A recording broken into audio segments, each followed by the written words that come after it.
राघव, तुम्हें 2 दिन बाद सजाए मौत होने वाली है और यह फैसला टालने की कोई गुंजाइश नहीं है। तो अपनी आखिरी ख्वाहिश क्या है, बता दो हमें, ताकि हम उसे पूरा करने की कोशिश कर सकें। मैडम, मेरी आखिरी ख्वाहिश यह है कि मैं सिर्फ एक रात आपके साथ गुजारना चाहता हूं। पागल हो गए हो तुम। मैं कोई आम लड़की नहीं हूं, मैं एक पुलिस वाली हूं। आपकी यह ख्वाहिश कदापि पूरी नहीं हो सकती। मेरी यही आखिरी ख्वाहिश है। अब आप पूरी करो या फिर नहीं, आपकी मर्जी। मैं तुम्हारी आखिरी ख्वाहिश पूरी कर दूंगी, लेकिन एक वादा करो कि तुम किसी को कुछ नहीं बताओगे। किसी को नहीं बताऊंगा कि हम दोनों के बीच क्या हुआ। चलो ठीक है फिर। अभी रात होने में थोड़ा टाइम है, तो जब रात हो जाएगी और सब सो जाएंगे तो मैं खुद तुम्हारे सेल में आ जाऊंगी और तुम अपनी आखिरी ख्वाहिश पूरी कर लेना। ठीक है? बिल्कुल मैडम जी। नमस्ते दोस्तों, मेरा नाम किरण है और मैं 30 साल की लेडी इंस्पेक्टर हूं। मेरी जिंदगी का सबसे बड़ा हिस्सा इन खामोश जेल की दीवारों, थानों और कोर्ट कचहरियों के बीच गुजरा है। इन सालों में मैंने हजारों चेहरे देखे हैं। कुछ ऐसे जो अपनी गलती पर फूट फूट कर रोते हैं, कुछ ऐसे जिनके चेहरों पर गुनाह की सख्ती साफ दिखती है, और कुछ ऐसे जो बिल्कुल पत्थर दिल बन चुके होते हैं। लेकिन राघव कैदी नंबर 640, इसने मुझे एक ऐसी उलझन में डाल दिया है जिसका कोई जवाब मेरे पास नहीं है। वो कोई आम मुजरिम नहीं लगता। सिर्फ 19 साल की उम्र और आंखों में इतनी गहरी खामोशी, जैसे सब कुछ जानकर भी चुप बैठा हो। जिस उम्र में दुनिया देखनी चाहिए, उस उम्र में उसे दुनिया छोड़कर जाना है। जब भी मैं उसके बारे में सोचती हूं, दिल में एक टीस सी उठती है। समझ नहीं आता कि यह लड़का वाकई कोई आरोपी है या फिर हालातों की किसी साजिश का शिकार। पुलिस की इस वर्दी ने मुझे अंदर से बहुत सख्त बना दिया है। मैं जानती हूं कानून बहुत बेरहम है और यहां किसी मुजरिम से रिश्ता रखना मना है। ऊपर से आखिरी फरमान आ चुका है।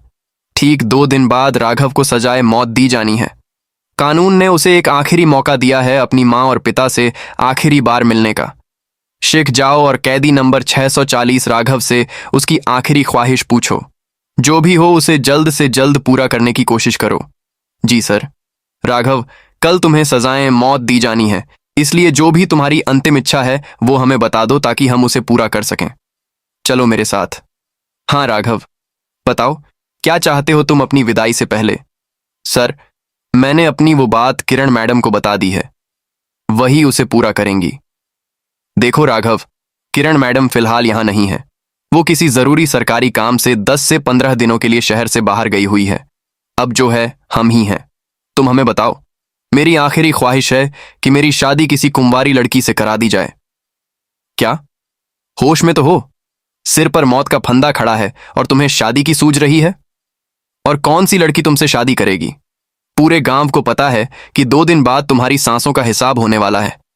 या फिर तुम किसी बहुत बड़े खानदान के वारिस हो कि तुम अपनी सारी जायदाद उसके नाम कर दोगे और कोई भी लड़की उस लालच में दौड़ी चली आएगी। आखिर कहां से लाए हम तुम्हारे लिए दुल्हन? मुझे नहीं पता सर, मेरी बस यही आखिरी ख्वाहिश है। अरे भाई, कुछ और मांग लो। अपने परिवार से मिलना, अपनी पसंद का खाना या कहीं घूमना। ये शादी ब्याह का तमाशा हमारे बस की बात नहीं है। सर, आप मेरी शादी की फिक्र मत कीजिए। आप बस गांव में यह ऐलान करवा दीजिए कि राघव से एक दिन के लिए जो भी लड़की शादी करने को तैयार है वो थाने पहुंच जाए। मेरी दुल्हन अपने आप आ जाएगी। चलो ठीक है, करवा देते हैं यह ऐलान भी। देखते हैं कौन लड़की मौत के मुंह में जाने वाले के लिए हाथ में वरमाला लेकर आती है। सुनो सुनो सुनो, तमाम गांव वालों को सूचित किया जाता है कि कैदी नंबर 640 राघव को कल सुबह कानून के आखिरी फैसले का सामना करना है। उसकी अंतिम इच्छा है कि वो किसी कुंवारी लड़की से निकाह करना चाहता है। अगर कोई भी लड़की अपनी रजामंदी से राघव की दुल्हन बनना चाहती है तो आज शाम तक थाने पहुंच जाए। लो रघु, पूरे गांव में ढिंढोरा पिटवा दिया। 4 घंटे से ज्यादा बीत गए, लेकिन अभी तक तो कोई नहीं आया। वो आ जाएगी मैडम, बस थोड़ा सब्र रखिए। मैडम, गजब हो गया। बाहर एक लड़की आई है, लाल जोड़े में सजी धजी, बिल्कुल दुल्हन लग रही है और साथ में एक मौलवी साहब को भी लाई है। सर, पता नहीं कौन इतनी पागल लड़की है जो राघव से शादी करने के लिए आई है। चलो चलकर देखते हैं कौन। लड़की आई है मौलवी साहब, ये सब क्या माजरा है? कौन है ये लड़की और आप इसे यहां क्यों लाए हैं साहब? ये बच्ची खुद मेरे पास आई थी। इसकी एक ही रट है कि इसी से कैदी राघव से निकाह करना है। तो क्या आपने इसे बताया नहीं कि कल सुबह राघव की सांसों की डोर कटने वाली है? साहब, मैंने इसे जहन्नुम और जन्नत दोनों की बातें समझा दी, पर यह मानी ही नहीं। आप खुद आजमा के देख लीजिए। बेटा, तुम जानती हो ना कि आज की रात उस लड़के की आखिरी रात है। फिर क्यों कर रही हो ये सब?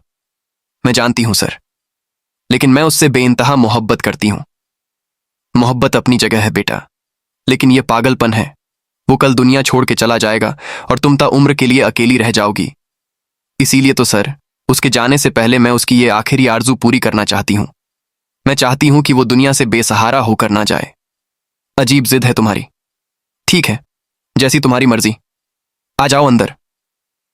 जेल की उन मनहूस दीवारों के बीच पहली बार निकाह के बोल गूंजे। मौलवी ने रस्में पूरी करवाई। सदा सुखी रहो। ये रास्ता तुम्हारे लिए आसान नहीं होगा सुहानी। जाओ अंदर। चलो, अब इन्हें अकेला छोड़ देते हैं। और वैसे भी काफी रात हो गई है। मैं भी अपने कैबिन में जाकर थोड़ा आराम कर लेती हूं। शिख उठिए, सुबह हो चुकी है। जाओ, जरा देखो हमारे नए जोड़े का क्या हाल है, और उस दूल्हे को तैयार करो। उसकी विदाई का वक्त हो गया है। जी सर, मैं अभी देखती हूं। चलो राघव, वक्त हो गया है। सुहानी, सुहानी, तुम यहां और राघव कहाँ है? वो भाग गया सर, उसे मैंने भगा दिया। तुम पागल हो गई हो। तुम्हें पता है इसकी सजा क्या है? और तुमने एक मुजरिम को क्यों भगाया? हाँ सुहानी, बताओ, राघव को क्यों भगाया तुमने? वो मुजरिम नहीं था सर। मुजरिम मैं हूं। 2 साल पहले वो कत्ल राघव ने नहीं, मैंने किया था। वो तो बस मुझे बचाने के लिए जेल आया था। उसने मेरे गुनाह की सजा अपने सिर ले ली ताकि मेरी जिंदगी बच सके। मैं इन 2 सालों तक घुट घुट कर जी रही थी। जब मुझे पता चला कि मेरे गुनाह के लिए उसे फांसी हो रही है, तो मैं खुद को रोक नहीं पाई। मैं दुल्हन बनकर इसलिए आई थी ताकि अपनी जगह उसे आजाद कर सकूं और अपना गुनाह कबूल कर सकूं। तो दोस्तों, यह कहानी उस कड़वे सच का आईना है जहां असली गुनहगार बाहर आजाद घूमते हैं और बेगुनाह जेल में सड़ते हैं।